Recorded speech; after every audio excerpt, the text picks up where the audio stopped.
Assalamualaikum warahmatullahi wabarakatuh.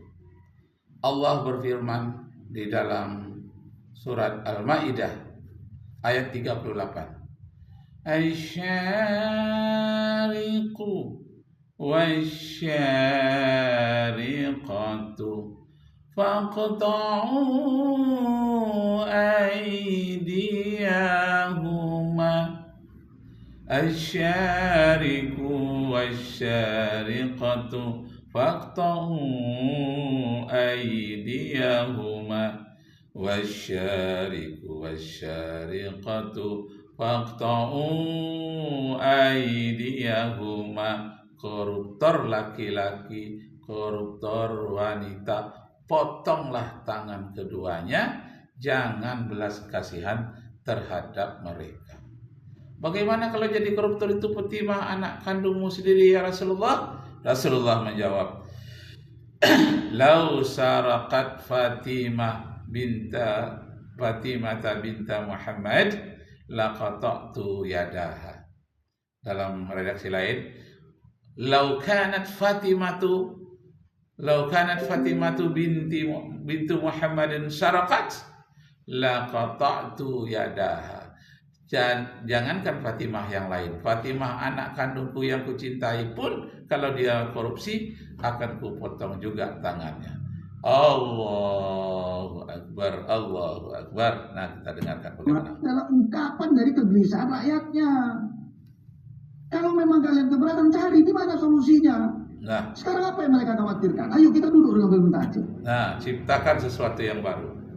Legislatif, eksekutif, yudikatif duduk bersama, temukan sesuatu yang baru.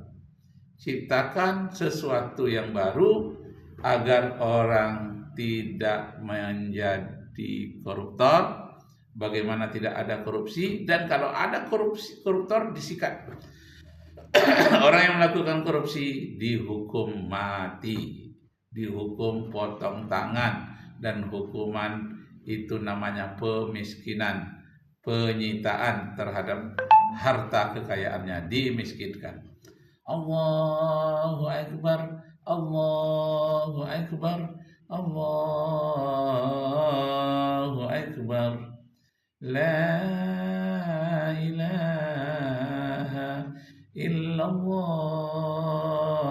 wallahu akbar. Allahu Akbar walillahil hamd. Ciptakan jalan yang baru, cara-cara yang baru, perangkap yang baru. Masya Allah.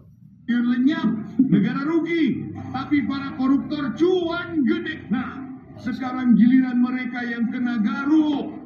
Kejaksaan Agung makin beringas, bukan cuma bongkar kasus, tapi langsung jemput 7 tersangka.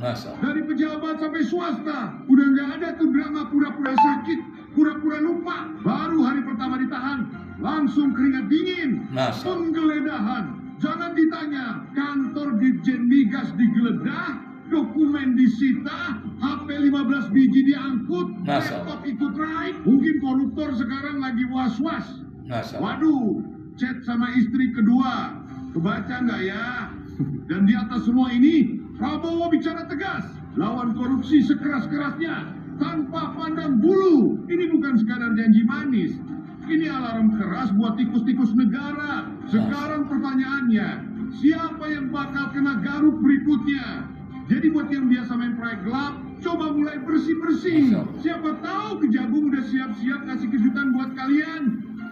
Nah, ini luar biasa sekali guys. Sekarang main kejut-kejutan guys ya, Kejaksaan Agung guys. Kalau dulu itu kan atas dipanggil dulu ya, dengan kalau nggak mau menghadiri panggilan, dia akan alasan sakit lah, apalah. Nah, sekarang Kejaksaan Agung ini luar biasa sekali guys ya. Langsung dijemput, nggak usah panggil-panggilan segala, nggak usah kasih undangan. Luar biasa sekali nih guys ya, kinerja Pak Prabowo ini. Mantap guys ya.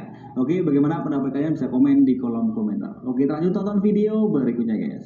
Wow, ternyata ini guys ya, Pertamina hampir mencapai 1 kuadriliun. Berarti ini adalah kerugian negara terbesar sepanjang Republik Indonesia ini berdiri. Apa? Pada pakai masker, siapa aja yang terlibat. Enak aja, takkan kubiarkan begitu saja. Yang pertama adalah Rifa Siahaan, Dirut PT Pertamina Patra Niaga. Yang kedua adalah Sani Dinar Saifuddin, Direktur Feedstock and Product Optimization PT Pertamina Internasional. Yang ketiga, Yoki Firnandi, Dirut PT Pertamina International Shipping. Nih orangnya. Yang keempat, Edward Koni, VP Trading Operation PT Pertamina Patra Niaga. Yang kelima, Maya Kusmaya, Direktur Pemasaran Pusat dan Niaga. Yang keenam, Dimas Welaspati, Komisaris PT Navigator Katulistiwa. Yang ketujuh, Agus Purwono, VP Feedstock Manajemen PT Kilang Pertamina Internasional. Yang kedelapan, Gading Ramadan Judo, Komisaris PT Jenggala Maritim dan Dirut PT Orbit Terminal Merak.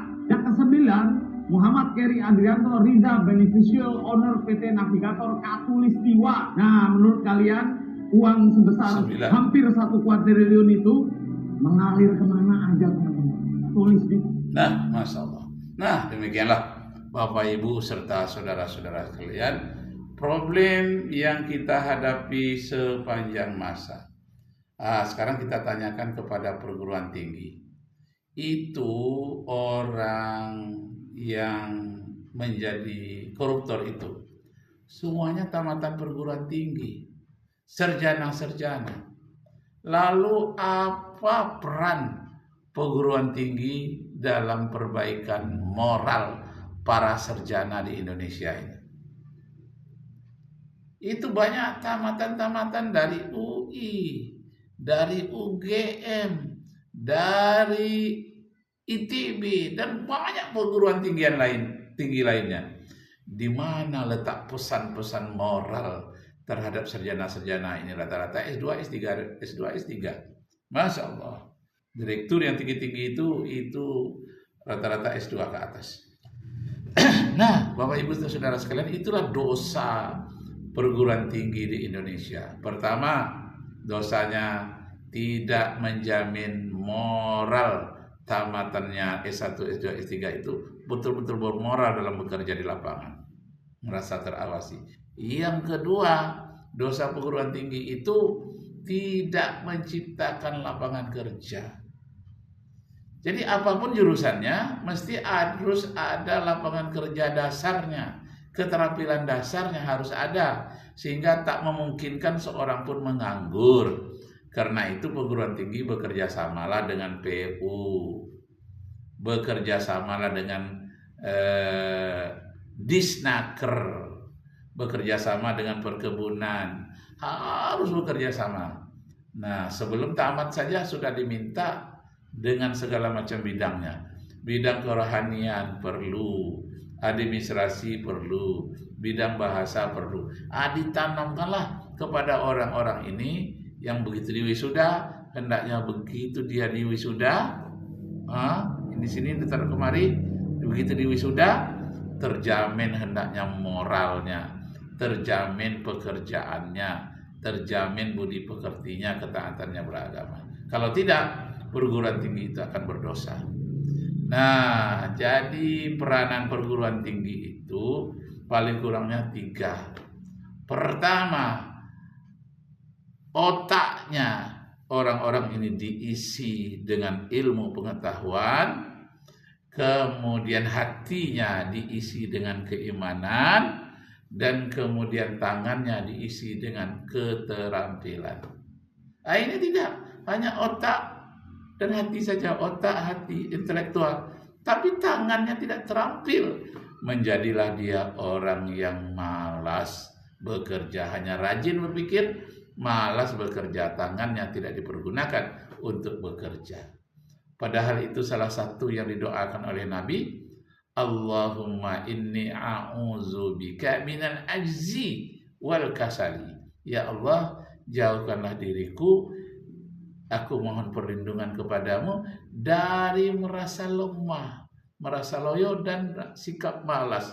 Jauhkan kami dari sikap malas. Jadi banyak perguruan-perguruan tinggi melahirkan sarjana-sarjana yang malas, tidak kreatif, tangannya tidak dipergunakan. Kenapa? Karena semenjak kecil tidak diberikan keterampilan khusus seperti di Jepang. Jadi yang harus menciptakan lapangan kerja itu harus pemerintah. dan harus menciptakan juga perguruan tinggi, kerjasama pemerintah dinas-dinas itu dengan perguruan tinggi. Tak boleh satu orang pun yang menganggur, tak boleh satu orang pun yang tidak bekerja. Kalau ada satu orang saja yang menganggur, perguruan tinggi itu berdosa dan pemerintah pun berdosa. Kenapa orang itu sampai menganggur? Masya Allah. Pengangguran, mereka ingin uang banyak, pekerjaannya bagus, kesempatan ada, pengawasan lemah. Mereka itulah biasanya kalau ada kesempatan melakukan korupsi. Masya Allah. Yang memunculkan kecurigaan masyarakat Indonesia atas banyaknya jenis BBM yang beredar. Dan ternyata benar adanya itu semua hanyalah akal-akalan demi untuk ambisi dan nafsu besar mereka untuk menguras serta merampok uang rakyat. Nah ini guys, dengan adanya barcode yang diserahkan kepada rakyat Indonesia ini guys ya, ini menjadi kesempatan mereka guys ya, ladang empuk guys ya. Waduh, ladang emasnya mereka guys ya, para koruptor ini guys ya, dengan dalih dia menyediakan barcode untuk Pertalite. Waduh, ngeri guys.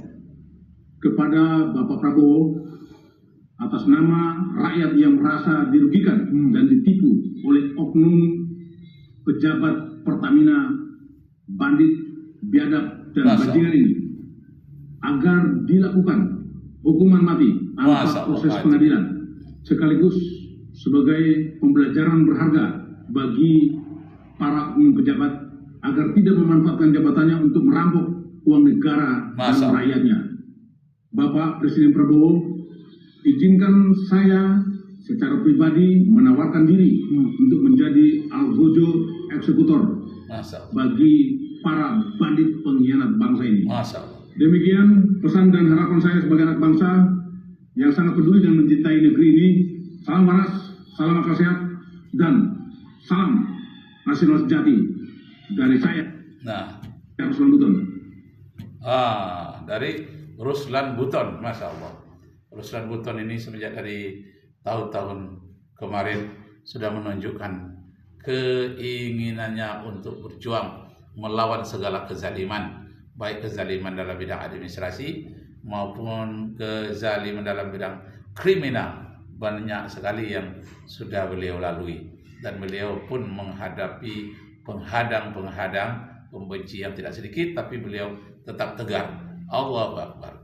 Bapak Ibu saudara-saudara sekalian, kembali kita kepada Al-Quranul Karim. Siapakah orang-orang yang beruntung? Nah, dalam Al-Quranul Karim banyak sekali berisi pesan-pesan. Nah, di antaranya, innal ladzina kafaru bi ayatina sawfa nuslihim naran kullama nudijat junuduhum baddalnahum juludan ghairaha liyadhuqul adzab.